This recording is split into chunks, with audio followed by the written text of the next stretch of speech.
What's up, pre-Chiro students? It's Dr. Ben again with another meaningful conversation, connecting with chiropractors around the world who are focused and on purpose so that it can bring better context to you in your path and journey.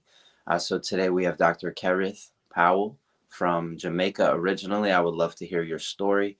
But yeah, now you're in Georgia practicing.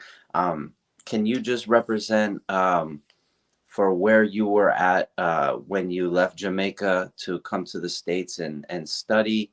I don't know where you were at in life. Maybe you were raised out here, but can you just introduce yourself to help me better understand what your journey was like and where you were at in life when you decided to become a chiropractor?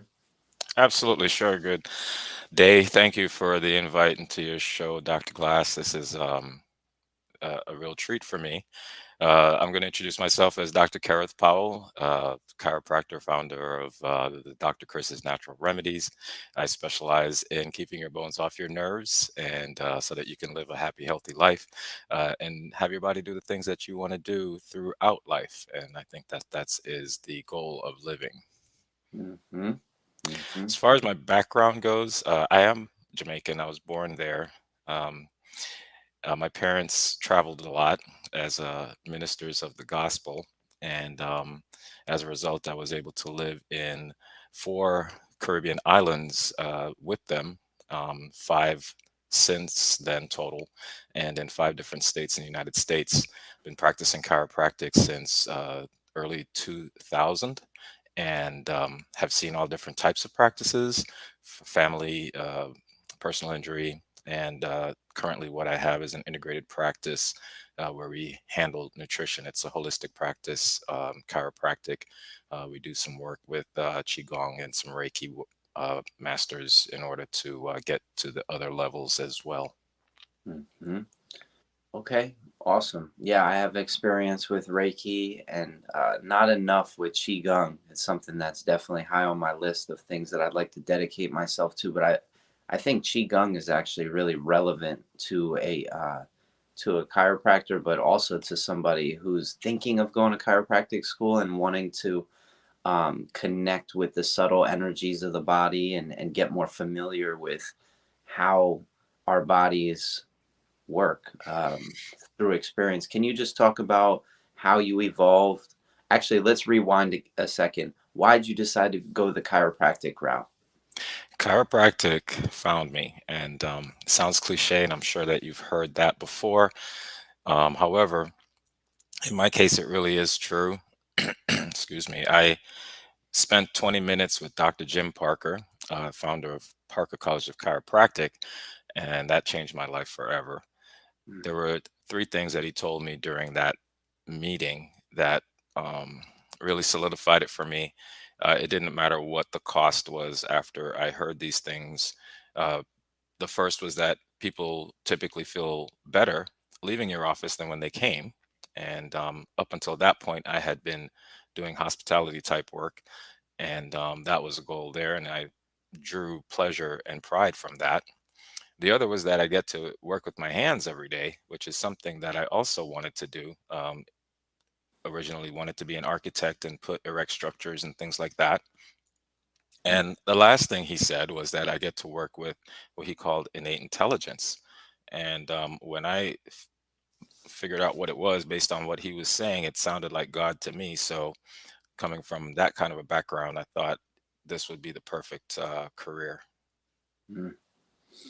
And can you actually like just reflect on that community, the dare I say religious, spiritual community, people that really each week and maybe every day pray and turn inward, and how this message of chiropractic really is aligned and resonates with young people in high school and college that grew up in the church or other communities that prayed and meditated and do things that really focus you inward. Can you talk about how becoming a chiropractor kind of does resonate and embodying what it means to be a chiropractor does align with those communities?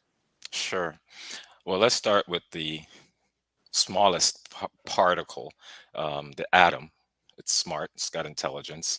They coalesce to form molecules, and then we have organs, tissues, and all of these things. They have their own um, ability to perform their duty, to reproduce themselves, and get nutrition. So they're alive and they're intelligent. Well, we as humans, we consider ourselves to be the highest form of intelligence on the planet. However, we've got to realize that all of us, you could go to the most remote place in the world and talk to them about a god, let's just say that, or a higher being, and they'll understand what you're saying, because it is innate inside of us to know that there's um, some sort of force or some sort of energy that animates us. Okay, so that part of it I don't think is very difficult for people to understand. Some people confuse spirituality with religion, and the rituals of religion, which don't have much to do with spirituality. So every individual, I think, has a connection, and understands that that connection is there from birth.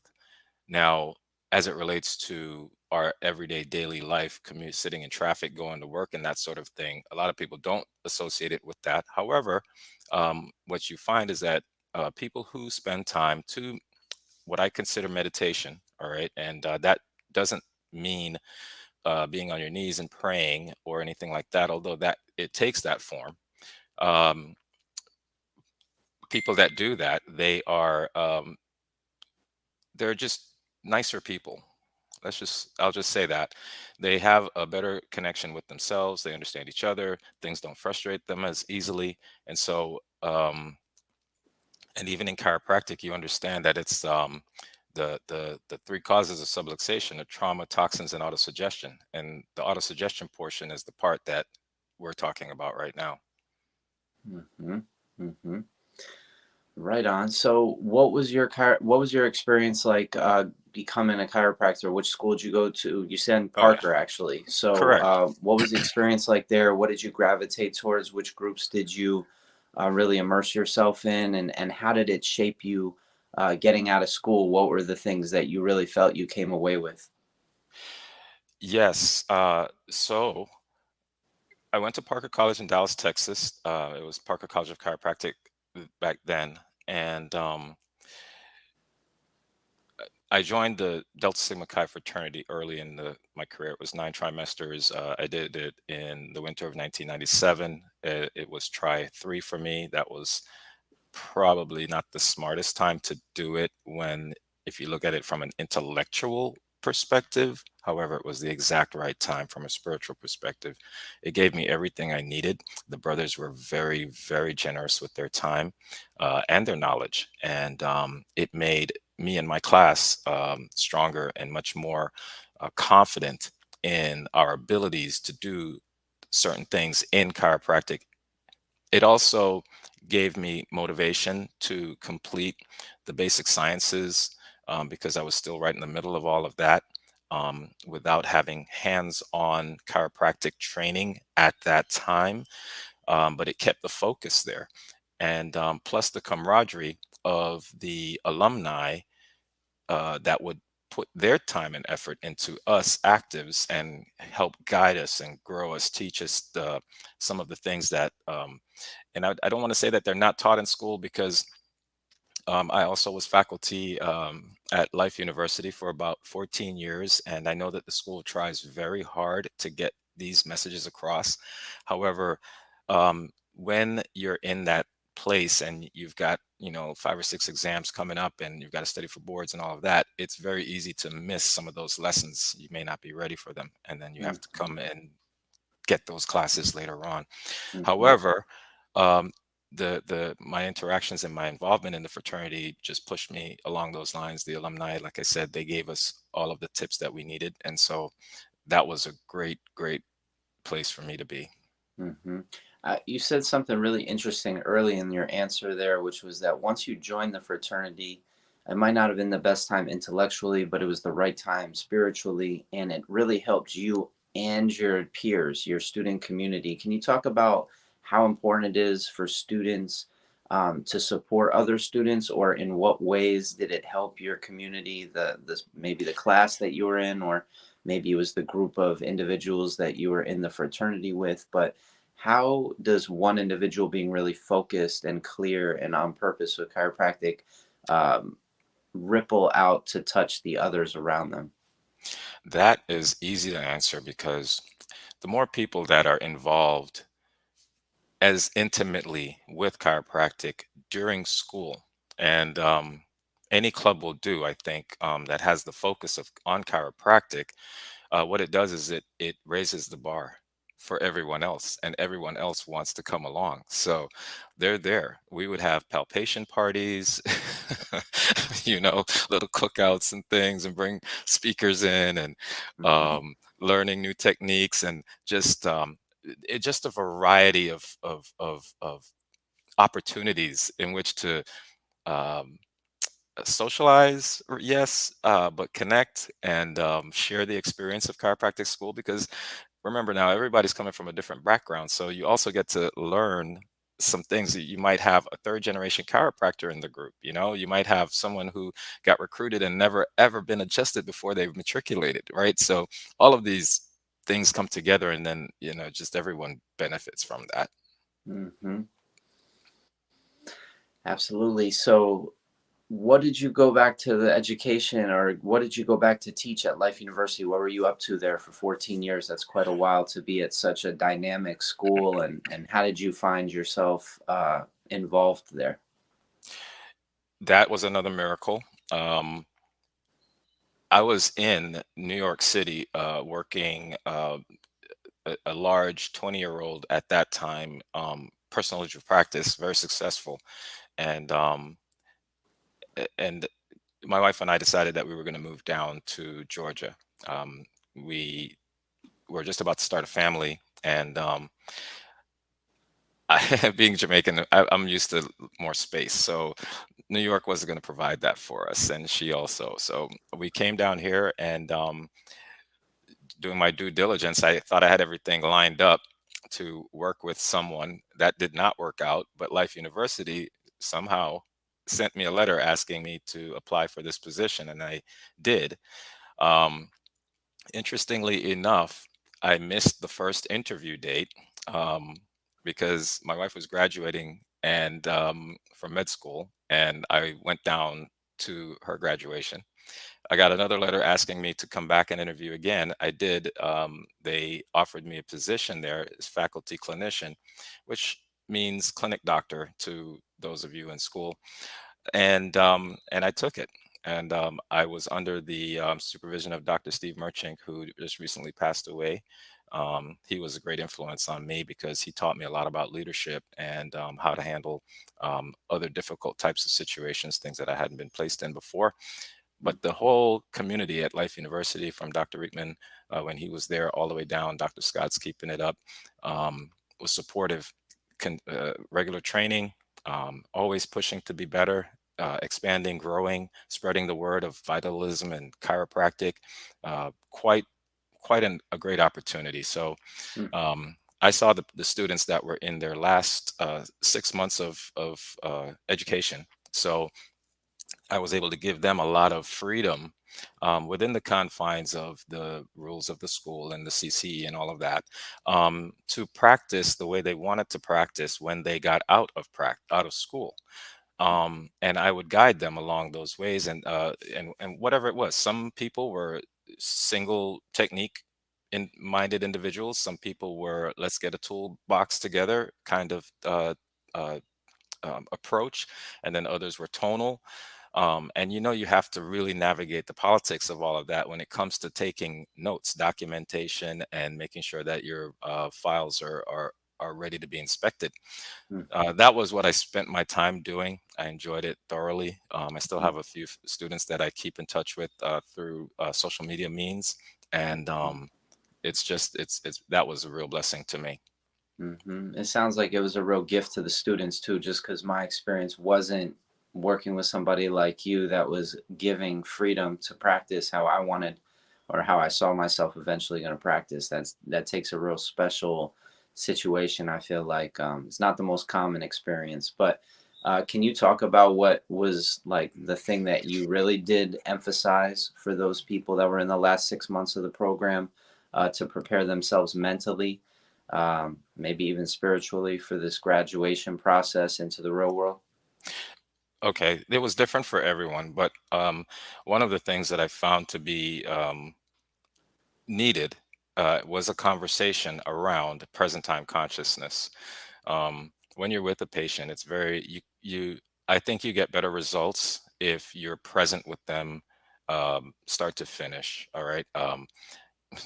I don't want to really go any deeper than that. So present time consciousness is important. Time management is critical. You've got to be dependable. The patient's got to know that you're there for them. You have to be able to deliver the adjustment. I don't want to hear any type of blaming the table or oops or these types of things. If there is a problem and you want some assistance, come and speak with me outside of the presence of the patient unless you want to have a lesson in front of the patient. And the patient's put you on a pedestal already. The only person that's going to knock you off that pedestal is you. And some of the things I mentioned just there will do that. Hmm. That voice that you just shared right there, it really felt like you were talking to me as a student in that position. So I really appreciate it. You mentioned leadership. I think leadership is a key component of becoming a chiropractor, maybe just for yourself and then for others. Can you talk about some principles of leadership that getting what types of uncomfortable conversations can people put themselves in to grow through? Okay. Now, to be a good leader, one has to be a good follower. It does not come any other way. And if a person has animosity towards their leadership, it's a clear sign that they're not ready. All right. That being said, it doesn't mean that every person that is above you, any individual um, that has direct influence or control over some things, aspects of your life, is the right person to be in that position. However, the individual needs to understand their place. And once you do that, then you can start to make changes through the opportunities and the all of the avenues that you have available to you at that time. There are situations in which an individual might find themselves in a position that they have to just get out of, um, but not without speaking with others that are have either gone through the process or have some insight that you may not be aware of Mm-hmm. regarding this thing. And that's why Delta Sigma Chi was so important for me, because that helped me to see beyond the tree and to get to see the forest as it related to some of the things that I was going through in school. Mm-hmm. Mm-hmm. Now, outside, as you're a business owner, you're a chiropractor. That's one of the beauties of chiropractic, is that we're autonomous, right? Mm-hmm. You get out and you're on your own, and no one can tell you what is right or wrong for you as a chiropractor. And so at that stage now, you are the person that is controlling you. And sometimes it's easier to control other people than it is to control yourself. So if you don't get up at 5 a.m. and make sure that you're ready to go, right? Nobody else is going to do that for you. That's leadership. All right. So it's very difficult to just put a difficult conversation on it, but you really got to be internal about it. That's where the meditation comes in. That's where stillness comes in. You've got to have clear goals and visions, put them on paper, repeat them over and over. Make sure that everything that you do on a daily basis is getting you closer to that goal. That's leadership. Mm-hmm. Mm-hmm.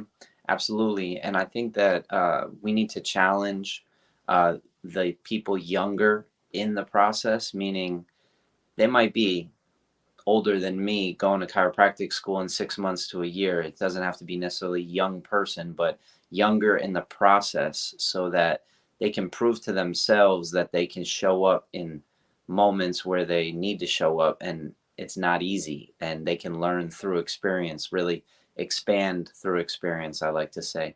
So I'm curious to get your feedback on this whole pre-chiro concept. So up until now, you apply for admission with admissions, you get accepted, you enter the program. There's not really any requirements as far as the amount of hours that you need to spend in an office or the amount of activities that you need to do chiropractic specific to prepare yourself for chiropractic school.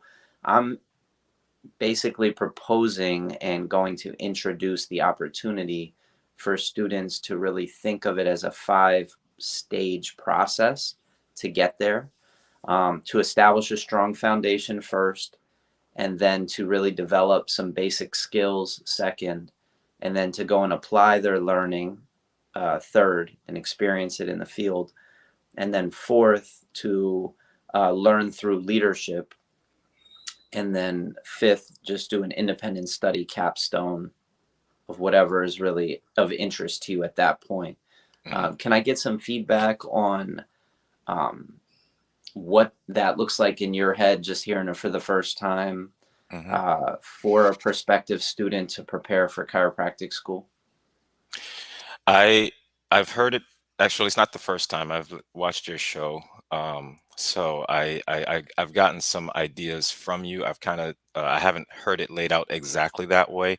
However, I'm a proponent for us being in touch with people earlier. Okay.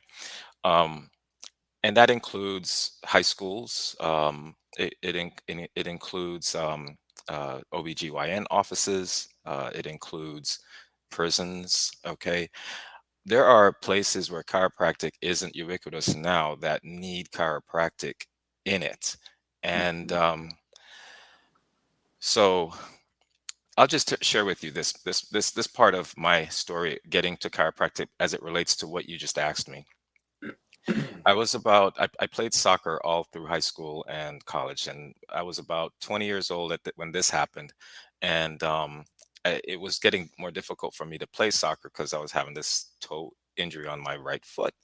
And it just so happens I went to a chiropractor. And at that time, I had never heard of a chiropractor, didn't know what it was. And I only went because somebody that I loved told me to go. I went there, one visit, my toe was better. And I haven't had that problem since. The guy did not even touch my toe, okay? But he also didn't tell me what chiropractic was and how important it was for me to follow up. And so it was a one and done deal for me, okay? And then 2 years later, I meet Dr. Parker and he tells me those three things I told you earlier, and I'm falling in love with the profession. You see? So at any stage, it can become a passion if the earlier someone is exposed to it, of course, that increases the likelihood that they will fall in love with it and understand the value. And I have no reservations about bringing it into middle schools, elementary schools, career days, all of those things. Yeah, Mhm. Mhm. I commend you for that. Yeah, no, I mean it's not gonna be just coming from me. I want to be the catalyst or the light that sparks somewhat of a movement, and that's where the students come in. I want to challenge students earlier on. That's how I kind of went there with you, is that you had you had touched on something that got me thinking, like we really need to challenge students so that they can learn what it's like to be leaders or for themselves and not listen to others and follow what others are doing. Because what I see happening is, because there's a louder voice coming from the MCATs or from these volunteer hour opportunities to go and volunteer in a physical therapy clinic or at a hospital, the students are all moving in that direction. And even if a student's undecided, they're going to follow those other students in that direction, thinking that's the way that people who know what they want to do go. That's the Hmm. direction they head. And I think that I'm not proposing that we have an entrance exam like an MCAT, but I am proposing that we have experiential hours outlined that students need to have an experience of getting adjusted, need to have an experience of hearing messages like you've shared on this podcast. And most of the interviews that I have on here are people that are focused on chiropractic, vitalism. I do like having other people on here from different walks of life, just so that I can sort of show prospective students that not everybody thinks the same, because, as you know, chiropractic is as diverse as the amount of people that are in it. Yes. Um, but yeah, me being from an inner city right outside of New York City, and coming from a community that has no presence of chiropractic still to this day, and then going through an education system where I went to one school for a geographic location, transferred to Life West, and saw the spectrum, saw two completely different types of educational experience, but also saw how many resources, supplemental resources, were available to students at one school compared to another. It kind of, my heart goes out to the community that I came from who's underserved. And then my heart also goes out to the community of students who are underserved.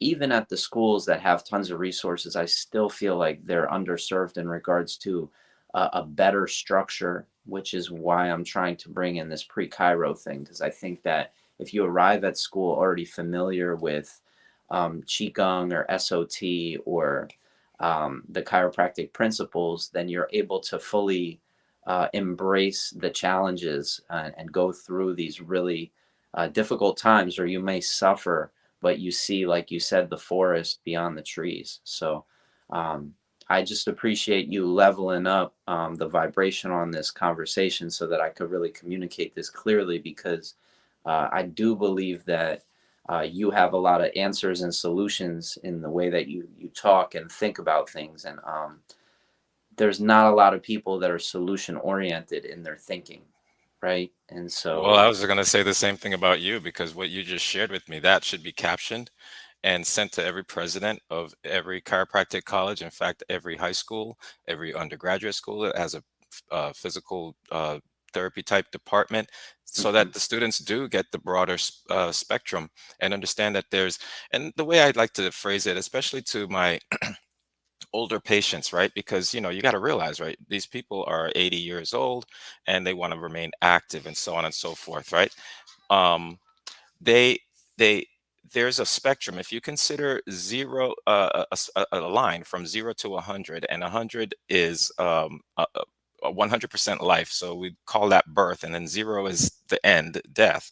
Well, during that 100, that spectrum, a lot of these other modalities, methods of healing and intervention, and I'm not against MDs at all. They gave my dad an additional 5 years of life that I had with him, and I appreciate that. But they focus on the last 20% of life. And there's so much more in that 80% that you're talking about that others can use and learn and share and actually improve the quality of life for everybody, for mhm, everyone, right? mhm. So, Yeah. yeah, I support that mission. I like the way you put it so eloquently. That was great. Thank you. I appreciate it. How about you? Talk to me about how you're showing up in the world these days. How have you sort of evolved your expression in practice to be what it is today? You said that you started out one way, shifted to yet another, and now here you are today. So can you kind of walk us through um, sort of just life's experience? Well, yeah, I won't bore you with the early details because it's very similar to everyone else. I did start my own practice right out of school, which I guess at the time was a little bit risky, but it didn't seem like a risk to me. I was confident in my skills and abilities, just like I told you earlier. But fast forward to now, and where things have accelerated even more, like exponentially, right? And hopefully that happens to everybody who goes through life and really studies what they do. The growth becomes exponential at some point. And so, but the part that I really want to get to is my involvement with Mission Life International and Cairo missions, and how making the decision to be a board member on the birthing center in Wanameth, Haiti, changed my life and my trajectory, because it- I accepted the role thinking that, okay, well, I would be a board member. I really wouldn't have to do a whole lot of work or heavy lifting or anything like that. They would ask me to make some decisions, financial or budgetary wise, every so often. And that was basically it.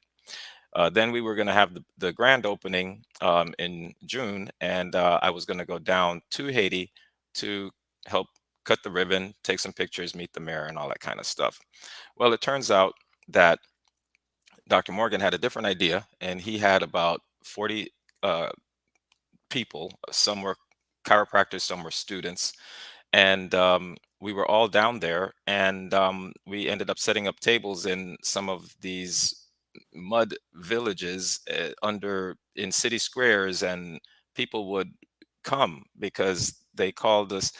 I don't remember the exact term, but it was kind of like hand healing hands in translation in Creole, and they knew about us because Dr. Morgan had been there 100 and something times by then, and but I was saddened. I got to tell you, Dr. Glass, I was my heart was aching because of the what I was seeing around me. It was very distressing to me. I did not know people were living that way, and I didn't realize that they were so thirsty for chiropractic. And so, after moping around, about 36 hours for myself and just kind of feeling sorry for myself and all of that, I jumped in and um, and I gave it my all. And right now, what I tell people is that I didn't know what I was missing until I found it.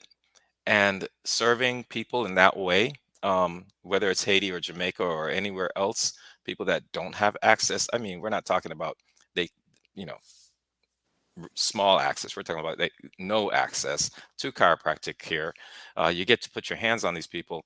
And as you know, the last person I saw give a testimonial on your page said that they've been running all their lives. Their times were getting slower. They started to see you, and now they're back to their fastest times. And you see the potential that that has for an individual to express themselves more fully the way that they want to express themselves, that they don't even know that chiropractic can help with. That's where I bring my joy. That's what brings me joy. So Mhm. I'm able to do that now, and that's the journey that I'm on at this time, trying to spread the word. So I support your mission in that and bringing it to a younger group. And so yeah, we've got something special. Mhm.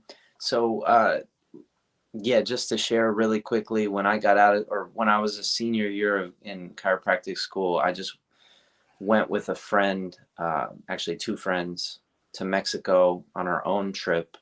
We didn't like sign up to go to someone else's facilitated trip, and nothing against that. I think that's great that those opportunities exist. We went to this city village, started something, and the friend that I was with is so inspired by what you just described that he goes down still to that village 2 to 3 times a year and brings large groups of students with him, 15, 20, 30 students. They do these service trips, and yeah, the word has spread far and wide, that we're showing up. But we set up in front of one of the largest churches in Mexico, and we had a line so far down the street. And just to have that experience before I got out into the real world, it gave me that that you just described, as like that recognition that my joy is meeting people that have never heard about chiropractic and then showing them through experience what it could feel like, be like, and mean to them. And yeah, I mean, I won't go into more of my stories, but it's definitely that experience that really just opens you up to the possibilities of what you can do as a chiropractor, you know? Correct. That's exactly the way I would describe it. Opens you up. That Hmm. was good. Hmm. So, like, I'm just hypothetical here, but obviously you were born in Jamaica. Mhm. Um, do you have any strategy on, like, culturally, where people can be met with this pathway in a place like Jamaica? Yeah, absolutely. Jamaica, well, most of the Caribbean, um, they're not entrenched in the medical practices. I mean, they go and they grow most of what they eat. They pick the herbs and they use the leaves. When I go, I usually come back with lots of teas and things that I can use for different reasons. And so they're into natural remedies, starting out with. So it's not as big of a stretch.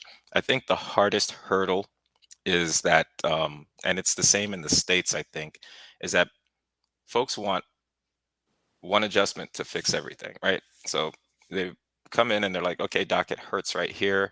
Um, work your magic on it. Of course, you have to take a history and you find out that this problem has been there for 20 years. They want 20-minute session to fix it. And you just have to educate them. So that would be the hurdle where it's like, okay, this is not a pain driven uh, practice. However, we don't want you to suffer in pain. So let's get that taken care of as quickly as possible so that we can start the mending and the healing of all of the other parts that need that. So I think it's easier for the Caribbean folks to get that their body is this innate machine that is smart, intelligence, and can handle itself. Uh, I think that the trick or the angle for them is that they usually expect a pill or they would expect something else, not an adjustment from their doctor, right? Yeah, That's it. So yeah. once you get over that and you explain to them that, yeah, we're not really adding anything or taking anything away. What we're doing is releasing nerve interference so that your body can function at 100%. And as long as they're open to that, yeah. I actually was more speaking to like this pathway of becoming a chiropractor and also recognizing that Life University, for example, this past week, one of the students that I had on to just have a conversation with about a year and a half ago, he just graduated last week. He's from Jamaica as well, Hmm. and I know that it's not just the two of you that are originally from Jamaica. There's a lot, Hmm. and so it's like, what message if we were going to do, say, marketing campaign to promote the professional pathway to become a chiropractor within that culture. That's more what I was kind of asking if you had any ideas of like where to meet the people at, where it's relevant culturally. Um, just to make chiropractic more relevant culturally, because like you said, they're not expecting an adjustment. They're into their herbs and leaves and also just natural remedies. But Hmm. um, is there anything that comes off the top of your head? Maybe you start there with the herbs and leaves and natural remedies, and then show them that, um, maybe becoming a chiropractor, and then showing them how it's different, obviously. But I don't Hmm. know. Do you have any ideas there? No, but I'm thinking about them now. You've gotten the wheels turning because I do have a passion for Jamaica right now, and I'm trying to figure out a way to find an inn down there as well. And it's going to start next month, and I'm going to just ride that wave and see how far it'll go. I do intend to associate myself with authorities such as the Regional Health Authority, try to find avenues in which that I can bring chiropractic to the schools. Um, One of the stops actually on this trip that I have organized is at a high school. And what we're going to do there is it'll be a professional development day for the faculty and staff. So they will be present for this. Students, particularly the athletic departments, will be highly encouraged to come. And other students will be invited along with their families to participate in this. And so, and we'll have it'll be a festive type of thing for them, but it'll be an educational type of thing for us. And so that part of it, that's where I am starting. And I don't really know how far that will go and how many other schools will come on board with that. Um, but do know that the potential is there. Students are very smart. I've This particular school has an agricultural program, and they I've been following them for a while, and some of the work that they do with the students, it it it it's almost like they're in a trade school already, and they're learning skills um, that will that can not just feed them, but can feed others, right? And so if we take that approach to the health of the nation, of the Caribbean, um, then I think that something large could occur where people are much more in tune with their bodies um, um, than they would not normally be just from not having the exposure. Mhm, Yeah. mhm. So if you think of anything, please share it with me, and if I think of something, I'll send you a message. Okay. Absolutely. Thank you so much. Hmm. Yeah, I appreciate your time. Can you just talk about your current practice? Sure. There are four chiropractors in the practice right now. Dr. Chris, that the practice is named after. It's been there for a long time. He grew up in nutrition. All his life. He became a chiropractor and has taken that into the practice.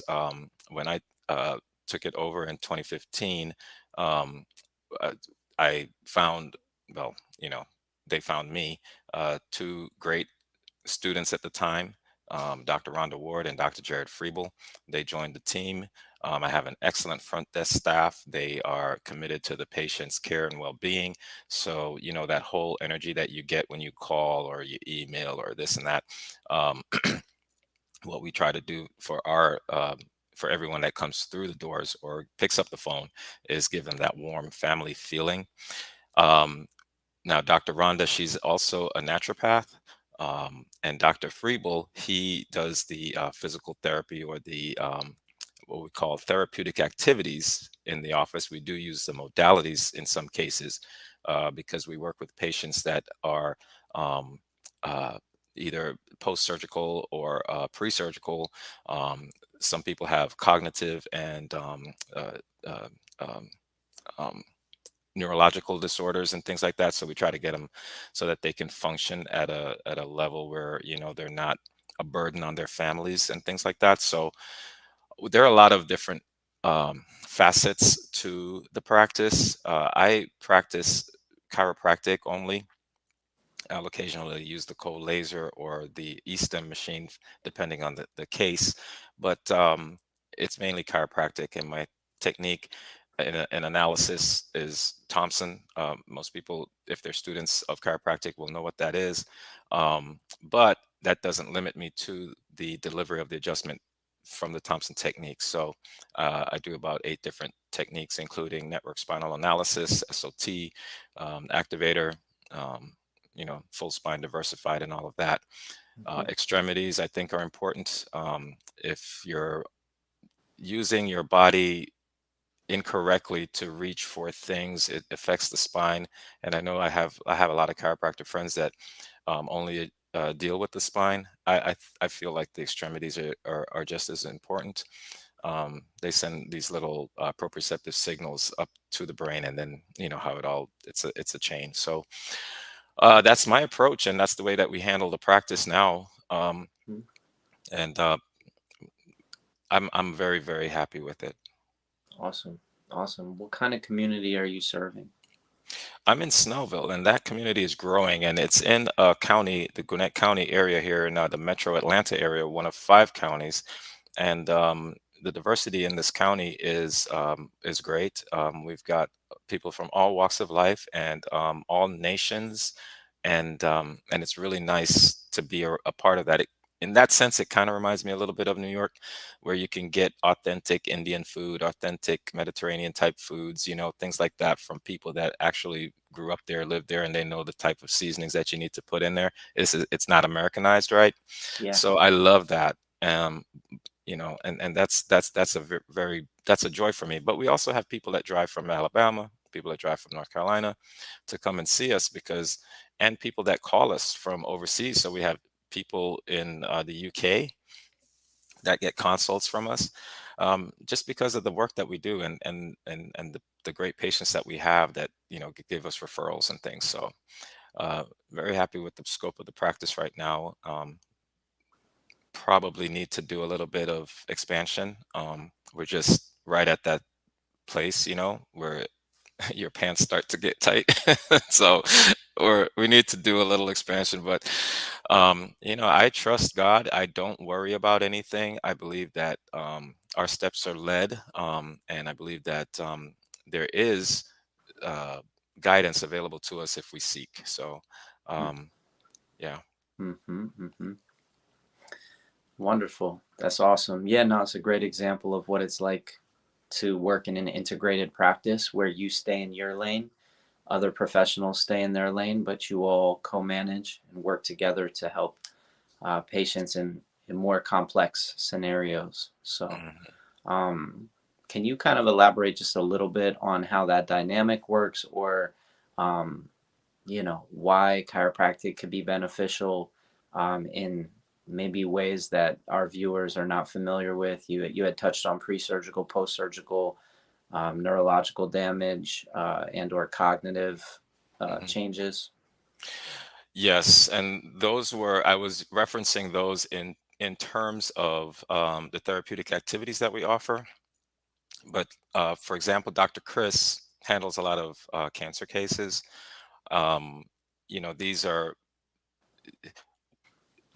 are typically tough cases, and they have their MDs, and their MDs understand what's going on, and the patient is very concerned about all of it. So there may be some time where the individual is going to go for and undergo a medical procedure, treatment, or something to that effect, and we have the Dr. Chris has the knowledge, and we have the tools to provide them so that their bodies can be more resilient to it, uh, accept whatever it is that they are undergoing in a much more harmonious way. And Mm, we just have faith that the body has that innate ability to heal itself, right? So mhm, as long as it's provided the environment that it needs, so we that's the goal.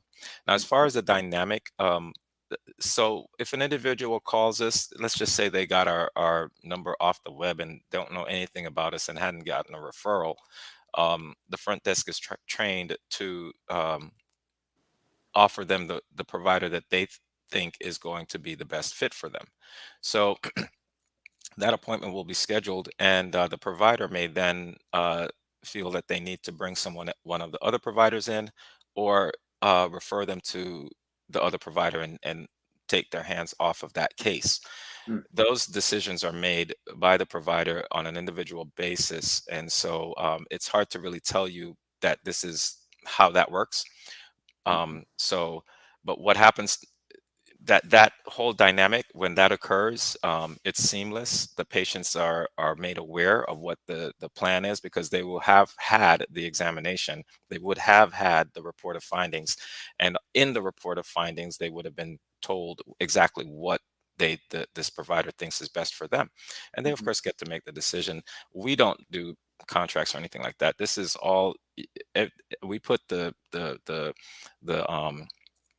we put all of the responsibility, all of the decisions in the hands of the patient, because I think that that's the person that really needs to make them. I don't think that you need anybody coming down and telling you that this is, this plan or this path is the one for you, exactly the way that we've laid it out.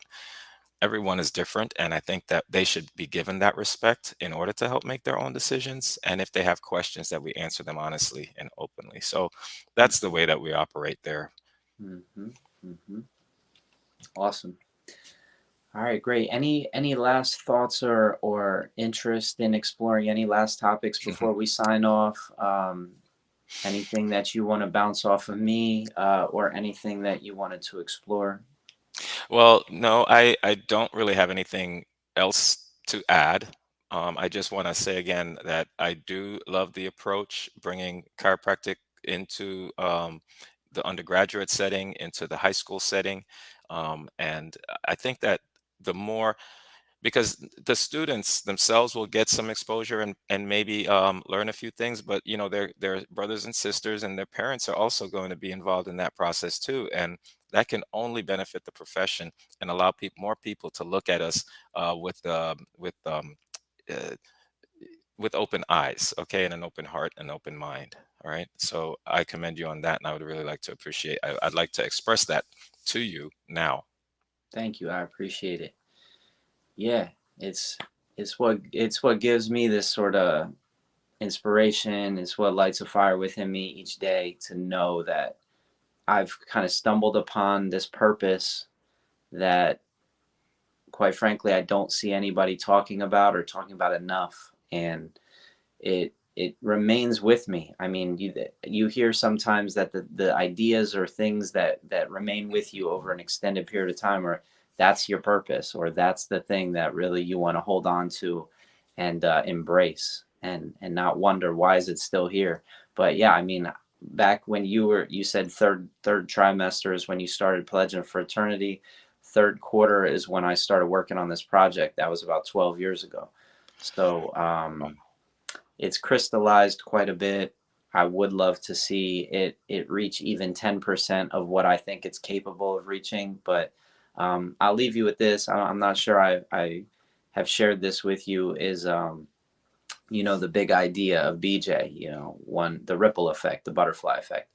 Uh, to me, the biggest idea is that our profession is all about living from with the inside out, looking within for the answers. And our profession also embraces the connection between the brain and the body.